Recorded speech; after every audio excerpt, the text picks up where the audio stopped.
আসসালামু আলাইকুম শিক্ষার্থী বন্ধুরা, তোমরা সবাই কেমন আছো? নিশ্চয়ই ভালো আছো। আলহামদুলিল্লাহ, আমিও ভালো আছি।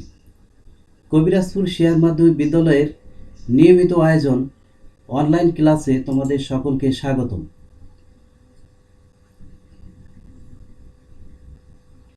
শিক্ষার্থী বন্ধুরা, আমি মোহাম্মদ সাইফুর রহমান, সহকারী শিক্ষক বিজ্ঞান, কবিরাজপুর শেয়ার মাধ্যমিক বিদ্যালয়, রাজৈর মাদারীপুর। আজকের পাঠ পরিচিতি শ্রেণী নবম দশম, বিষয় গণিত, অধ্যায় 11। শিক্ষার্থী বন্ধুরা, ধারাবাহিকভাবে আমি তোমাদের অনুপাত এবং সমানুপাতের ক্লাসগুলো করে যাচ্ছি। আজকে আমার অনুপাত সমানুপাতের সপ্তম ক্লাস। আশা করি তোমরা সকলেই ক্লাসটা শেষ না হওয়া পর্যন্ত আমার সাথে থাকবে। তো শিক্ষার্থী বন্ধুরা, আমরা মূল পাঠে চলে যাই।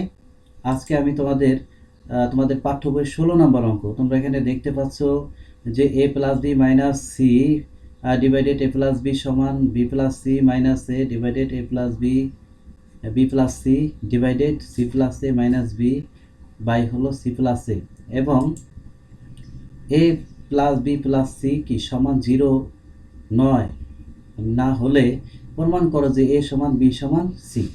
তো শিক্ষার্থী বন্ধুরা, আমরা এই প্রমাণটা কিভাবে করব সেটাই আমি এখন দেখাবো। প্রথমে আমাদের দেওয়া আছে এই প্রথম রাশিটা আমরা নিয়ে নিলাম। তাহলে এখন আমরা যদি এটাকে বিয়োজন করি, শিক্ষার্থী বন্ধু, এটাকে আমরা কি করব? বিয়োজন। তোমরা জানো বিয়োজন হলো লব থেকে হর কি বিয়োগ। তার মানে এই যে এ প্লাস বি উপরে নিয়ে বিয়োগ করলাম এবং বি প্লাস সি কি করলাম, এই উপরে বি প্লাস সি মাইনাস এর সাথে বিয়োগ করা হয়েছে C plus A minus B, এটা ছিল লব থেকে হর কি বিয়োগ করছি। তার মানে এখানে এই আশা করি তোমরা এই পর্যন্ত সকলে বুঝতে পেরেছো এবং তোমাদের নোট খাতায় এটা লিখে নাও। এখন আমরা যোজন ওই রাশিটা আমি আবার নিয়ে নিলাম। এখন যদি দেখো এখানে বিয়োগ করি প্লাস এ মাইনাস এ, তোমার কি হয়ে যায়? 0। প্লাস বি মাইনাস বি কাটা 0 হয়ে যায়, তাই এখানে থাকে কি মাইনাস সি। এই রাশিটা প্লাস বি মাইনাস বি কি 0 হয়ে যায়, প্লাস সি মাইনাস সি 0 হয়ে থাকে মাইনাস এ। এরকমভাবে এই পাশেও প্লাস সি মাইনাস সি 0 হয়ে গেল, এবং যদি এ প্লাস এ মাইনাসের সাথে বিয়োগ করি এটাও 0 হবে, থাকে কি মাইনাস বি। তো শিক্ষার্থীদের উভয় পক্ষে যদি আমরা মাইনাস দ্বারা ভাগ করি তাহলে আমাদের থাকবে C by A plus B সমান A by B plus C সমান B by C plus A. এখন শিক্ষার্থীবৃন্দ, আমরা এটাকে কি করব? ব্যস্তকরণ। তার মানে ব্যস্তকরণটা তোমরা তো জানো যে পূর্বের ক্লাসে আমি কিন্তু ব্যস্তকরণ কিভাবে করতে হয়, যে তার মানে এখানে তোমরা এই লবটা হয়ে যাবে হর, হর হয়ে যাবে লব। তার মানে এ প্লাস বি উপরে চলে যাবে, সি নিচে আসছে, এবং এই বি প্লাস সি উপরে গেছে, এ নিচে চলে আসছে, সি প্লাস উপরে বি কি এখানে হর আকারে। তার মানে আমরা এখানে লব এবং হরের কি হয়ে গেছে? চেঞ্জ বা বিনিময়। এইভাবে আমরা ব্যস্তকরণ করলাম। এখন এই ব্যস্তকরণ করার পরে আমরা এখানে যোজন যদি করি তাহলে আমাদের মানটা আশা করি পেয়ে যাব। তো সেক্ষেত্রে বন্ধুরা, তোমরা এই পর্যন্ত তোমাদের নোট খাতায় লিখে নাও।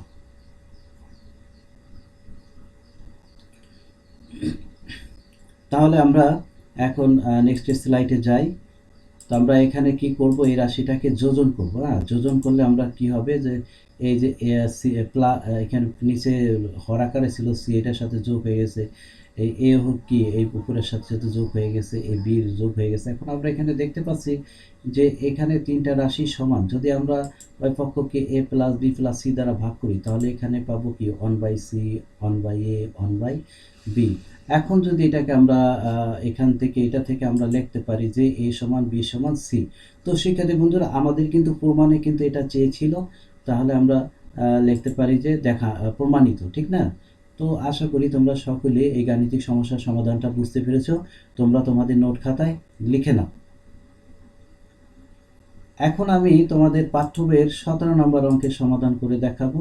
তোমরা 17 নম্বর অঙ্কটা দেখো যে এখানে একটা রাশি আছে এবং এখানে লেখা আছে যে X plus Y plus Z সমান 0 না হলে দেখাও যে প্রতিটি অনুপাত A by A plus B plus C. মানে এখানে প্রত্যেকটা অনুপাতের মান আমরা এটা পাবো। তাহলে কিভাবে? আমরা প্রথমে এই রাশিটা লিখে নেই যে এক্স বাই হলো A X A plus Y B plus Z C. এই পুরো রাশিটা সমান আমরা কি ধরলাম? কে। এখন আমরা কিন্তু এই প্রথম রাশিটা সমান কি লিখতে পারি? কে। প্রত্যেকটা রাশি সমানই কে লিখতে পারি। এখন যদি এটাকে কোনাকুনি গুণ করি, দেখো তাহলে এক্স থাকবে এবং এই রাশিটা এই কে এর সাথে গুণ হয়ে গেল, এটাকে আমরা 1 নং সমীকরণ দেবো। এরকম অনুরূপভাবে প্রত্যেকটা রাশিকে ওয়াই সমান আমরা এই রাশিটা ইন্টু কে লিখবো, জেড সমান আবার এখানে এরকম একটা রাশি নির্ণয় করব, আমরা এখানে 3টা সমীকরণ দিব। তো শিক্ষার্থী বন্ধুরা, এই পর্যন্ত তোমরা তোমাদের নোট খাতায় লিখে নাও। আশা করি এই অংশটুকু তোমরা বুঝতে পেরেছো।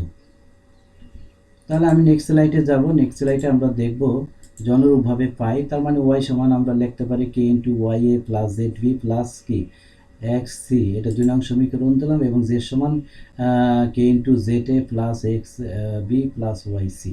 এখন আমরা যদি এই 3টা সমীকরণ যোগ করি তাহলে দেখো কি 3টা সমীকরণ যোগ করার ফলে আমরা এই রাশিটা পেলাম, ঠিক না? এখন আমরা এগুলাকে একটু সাজাবো।